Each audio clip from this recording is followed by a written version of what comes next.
Welcome to the deep dive.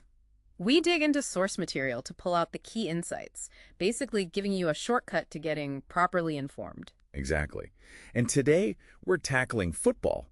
We've got this predictive analytics report covering games in Ireland, Sweden, and Finland. Yeah, and our job here is to look beyond just the scores, right? We're using stats, recent form, head-to-heads, even team news. Trying to find those underlying patterns, the surprising bits that really explain what's driving the results. It's like figuring out the why behind the win or loss. Precisely. Okay, so let's start with maybe a clearer example. Bohemians versus Sligo Rovers in the Irish Premier Division. Right. Bohemians at home. I mean, the stats are pretty commanding. 70% points per game at home, that's huge. And 3 straight home wins with clean sheets. Yeah, and scoring in their last 7 home games, too. They really seem comfortable on their own patch. So contrast that with Sligo Rovers away from home. Well, it's stark, isn't it? Just 23% points per game on the road.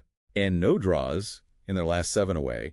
Plus, they keep losing to the top 6 teams when they travel. Okay, and the history, the head-to-head. Supports it. Bohemians generally come out on top. So you've got this strong home team versus a really vulnerable away team. Yeah, it paints a pretty clear picture, doesn't it? The analytics line up nicely there. Exactly. It shows how those strong home week away dynamics can make predicting seem almost straightforward sometimes. But it's rarely that simple in football, is it? What about when the signals are all mixed up? Ah, yes. Good point. Let's look at Galway versus Shelburne, same league. The market's showing a lot of uncertainty there. And you can see why, looking at the data. Galway, okay, they broke a bad home run with 2 wins recently. Which is positive, yeah. But they also tend to concede, right? Last 7 home games, they let goals in. And historically, it says here, no draw in 8 home matches. They tend not to draw at home. But then you look at Shelburne. A bit inconsistent lately, maybe, but they're strong against teams below them, only 1 loss. Okay, so it's already a bit confusing, but then this is where it gets really interesting for me. Go on. Their specific head-to-head, Galway versus Shelburne. It often features both teams to score draws. Right, like those recent 1-1 and 2-2 results.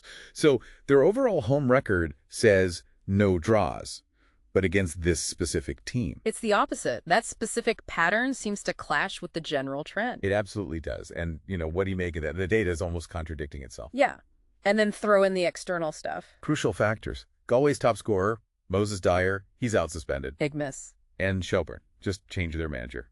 Damien Duff left. Right, so you've got conflicting stats, a key player out, and a managerial change. Exactly. It's sort of analytical paralysis, isn't it? Different layers form, history, external shocks are all pulling in different directions. Makes the usual models pretty shaky. It really does feel like a toss-up. Maybe one to avoid. Sometimes the clearest signal is just uncertainty itself. Okay, let's shift gears. Finland. KPS versus HJK in the Veikkausliiga. This sounds like a big one, a derby-style clash. Yeah, kind of. Last year's champions, KPS, against HJK, who are always contenders. Usually in these big rivalries, you'd say, form goes out the window. Right, the whole derby day unpredictability thing. What happens when the form difference is just massive? Okay, what's the situation here? Well, KPS are in a really bad slump. 4 losses in their last 5 games. Ouch. And get this, they haven't scored a single goal in any of those 5 matches. 0 goals in 5 games. That's quite something. It's a serious drought. Yeah. Meanwhile, HJK.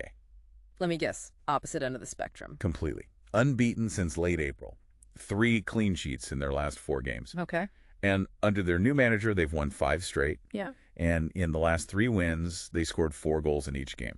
4 goals per game. So one team can't score at all, the other's banging them in for fun. Precisely. So while, derbies can be unpredictable. Sometimes the current reality, the actual performance level, is just too overwhelming to ignore. Exactly. That massive gap in form might just completely override the historical rivalry, the derby lore. It suggests that what's happening right now can be the most powerful factor. It really shows that just looking at the league table or the fixture name isn't enough, does it? Not even close. You have to dig into those specifics. Home versus away, scoring patterns, definitely head-to-head history. And don't forget the external stuff like injuries, suspensions, manager changes.